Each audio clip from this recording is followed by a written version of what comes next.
It's Easter morning. I don't have a whole lot of time, got to do some Easter plans with the family, but I just wanted to take a quick minute to keep the Sunday thing going on. And I wanted to talk about Godzilla vs. King Kong. Or is it King Kong versus Godzilla? I can't be the only one that gets confused. Or is it just Godzilla versus Kong? Is there even a king in there? I don't know. You know what I'm talking about, though. Came out this week, HBO Max. I've been looking forward to it for a while, watched it. Just want to talk about it for a little bit. But I'll just start off saying that I always get excited for any movies with either of these two characters in them. Just, goes back to childhood. When you're a little kid, you love the big giant monsters. You love King Kong. You love Godzilla. And that part's kind of stuck with me all this time.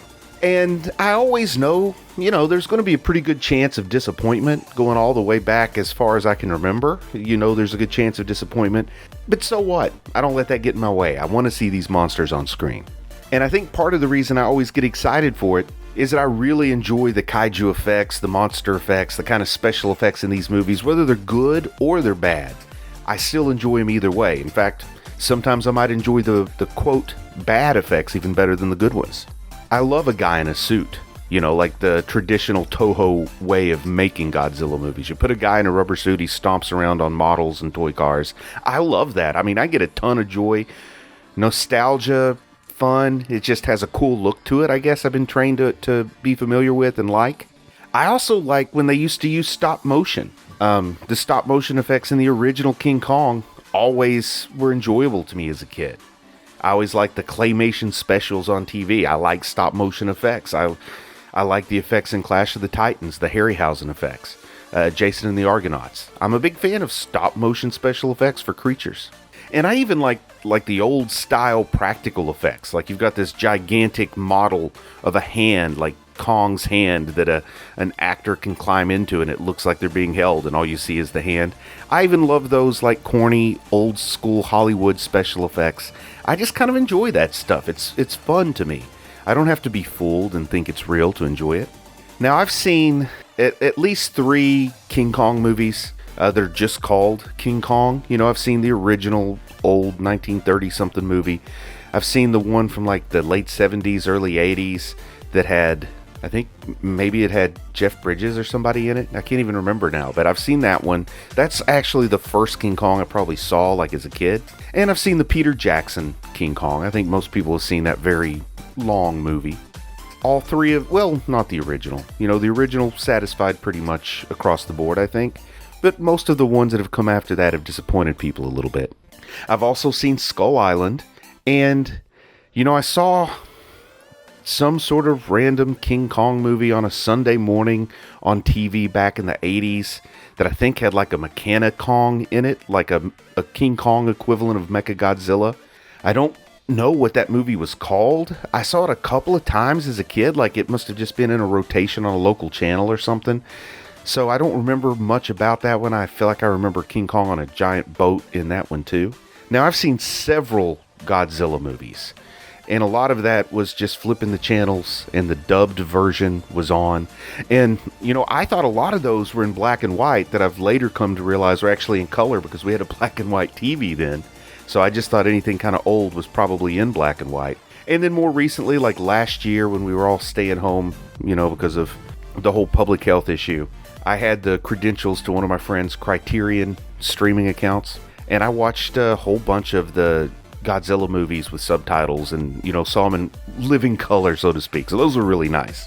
I never did see the Matthew Broderick Godzilla movie, and by all accounts, it's pretty terrible.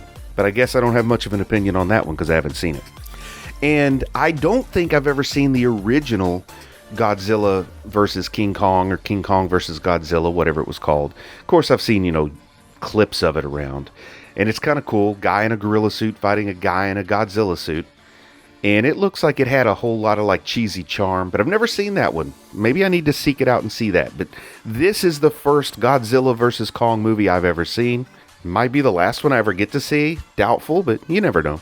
Now, the core of the Japanese Godzilla movies, particularly the ones that I'm going to guess are about 70s, that I watched on the Criterion channel last year and had fun with.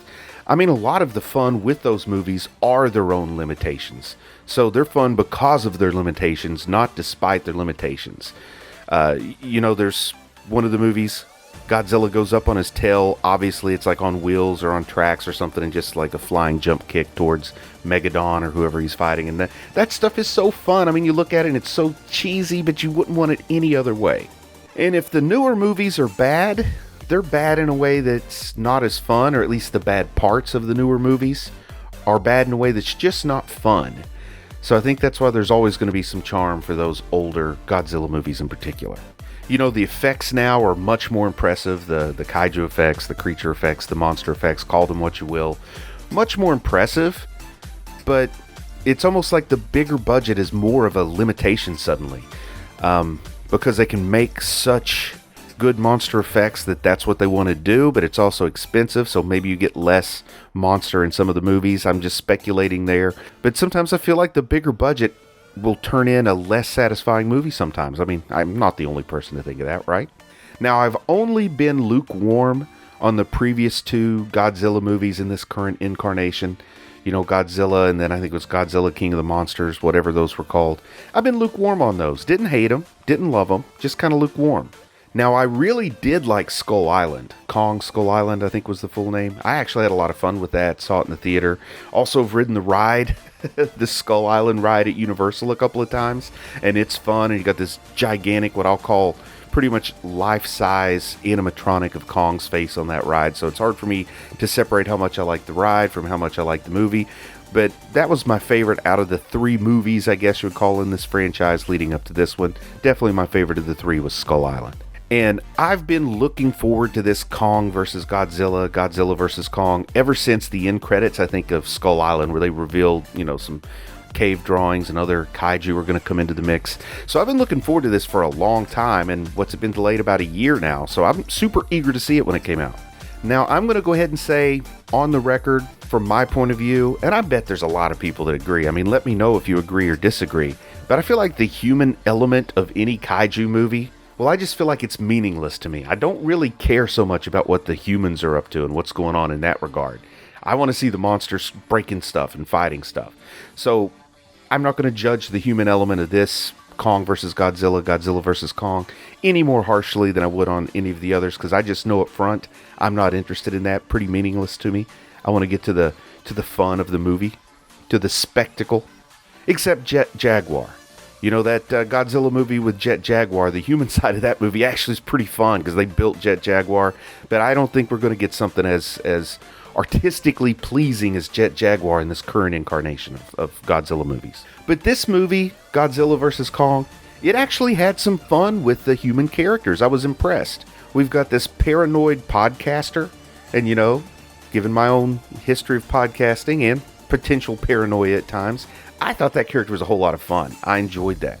It had Russell from Deadpool 2, Fire Fist. The actor who played Russell is in this movie, and he's always fun. I think he's from New Zealand maybe, but he's a really charming, entertaining young actor, so it was fun to see him there.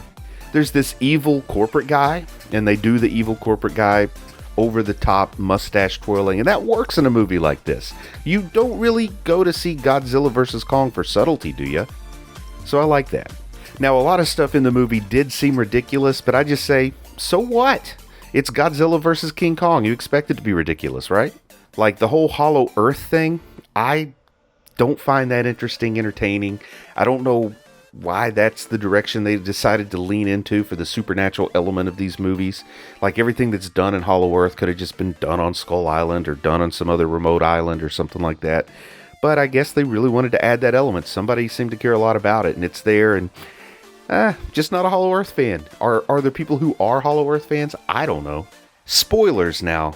I probably should have said that up front. I'll put it in the description, hopefully. A lot of spoilers going forward. But Mechagodzilla's in the movie. And my goodness, I loved Mechagodzilla. A whole lot of fun. Never thought I would see a big budget Mechagodzilla. But I have no idea exactly what possessed Mechagodzilla. Like what caused Mechagodzilla to throw aside his human pilot, if you will, and become this evil, destructive beast that had sentience of some sort. I think they kind of tried to explain it. Maybe they didn't. Do you really need an explanation? You got Mechagodzilla on the screen. Who cares how he got there, right? But I still don't quite understand what was going on with him. Or her, or them. What's the deal with Kyle Chandler? Like, I feel like they're sort of trying to make him a star of these movies, but I still don't quite know what his job is or what he's doing or what the point is. I don't know that he contributed much to the story. So I guess I would just say my best, Jerry Seinfeld. What's the deal with Kyle Chandler? I don't know. And is Millie Bobby Brown old enough to drive now? I've got this problem sometimes with young actors. They stick in my head in the role I first saw them, so I still see 11. And then she's driving a van in this movie, so I guess she's old enough to drive. Does she have a driver's license? I don't know. But as far as this movie and enjoying this movie, it all comes down to the fights. And I think the fights are awesome. That's all I want. I want awesome fights. I want long fights. I want multiple fights. This movie gave me that. So a couple things they did to make the fights work. Obviously, traditionally, Godzilla much larger than King Kong. But in this movie, they made Kong bigger.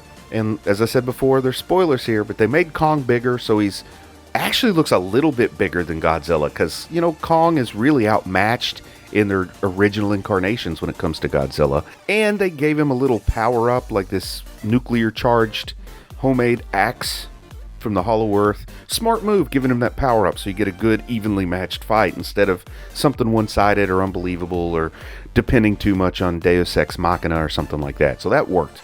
Now, the sea battle, like the first big battle, that really got me. Man, I enjoyed that. The visuals were so cool on that. You see some underwater fighting. You get to see if King Kong knows how to swim or not. I know Detective Chimp can't swim. I didn't know if King Kong could swim, but it looks like he can. But he can't breathe underwater. I found that out. But at that point, our first big fight, the one at sea, the one on the aircraft carrier, that really hooked me. And then I was going pretty good with the movie from that point on. So everything kind of needs a hook, and that happens at about the right time when I was starting to wishy-washy, vacillate on whether or not I was enjoying the movie. That happened at just the right time to hook me in and keep me going. And then there were a couple of more good battles after that, and of course Kong gets his power up with that axe. So as a whole, the movie had 3 solid battles. I was satisfied with them. 2 1v1 battles, and then 1 sort of 3-way battle for the big finale at the end. All done well, all enjoyable. Nothing breaking any new ground or being super mind-blowing, but still good fun, reliable, solid. I like that. Also, the movie was not overly long, which, that seems to be something I worry more and more about lately. And I think it was about the right length. Like I said before, held my attention, didn't seem to drag, it moved at a good pace. So there's always that temptation, I guess, as a filmmaker. You got an epic movie, this epic battle of these 2 quite literally larger than life characters. There's got to be temptation to really draw it out. And I think they used some good judgment, made it an appropriate length. The ending did work well for me, but it's a little predictable. But of course, like I said before, I prefer, give me what I'm going to like and don't take any chances sometimes. I don't know. That sounds like a stupid thing when I hear me say it out loud. But a little predictable, but I don't care because I enjoyed it anyway. So the verdict on Godzilla vs. Kong, in my opinion, I think it's the best of this current iteration. And when I say that, I mean 4 movies. The 2 Godzilla movies, Kong Skull Island and Godzilla vs. Kong. Out of those 4 movies, this is my favorite. It works for me. I give it a recommendation. Or at least a relative recommendation. It's not, I don't think everybody should go see it. I think you have to have taken at least a little bit of joy from some of the previous incarnations to enjoy this. If you totally, beginning to end, didn't like any of the 3 movies in this current cycle that came before it, you're not going to like this one, I don't think. I also don't necessarily recommend Godzilla vs. Kong as an entry point. I think you should at least see King of the Monsters and Skull Island. I don't think you have to see that original Godzilla movie. I don't necessarily think it's a good entry point unless, you got one of your kids you want to watch it with. The spectacle will keep their attention and grab them. So maybe that would work, but personally I think you need to see a couple of the others first.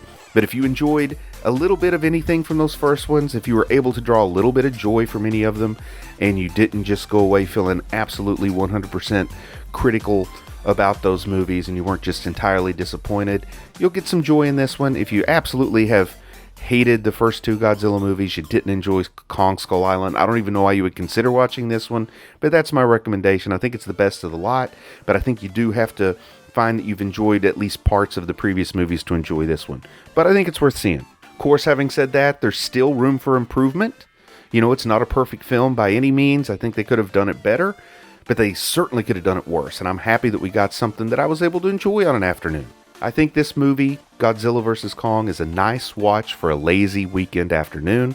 So I'm off to search for Easter eggs and see if the Easter bunnies come by my house. So have a happy Easter. Enjoy yourselves. Talk to you soon.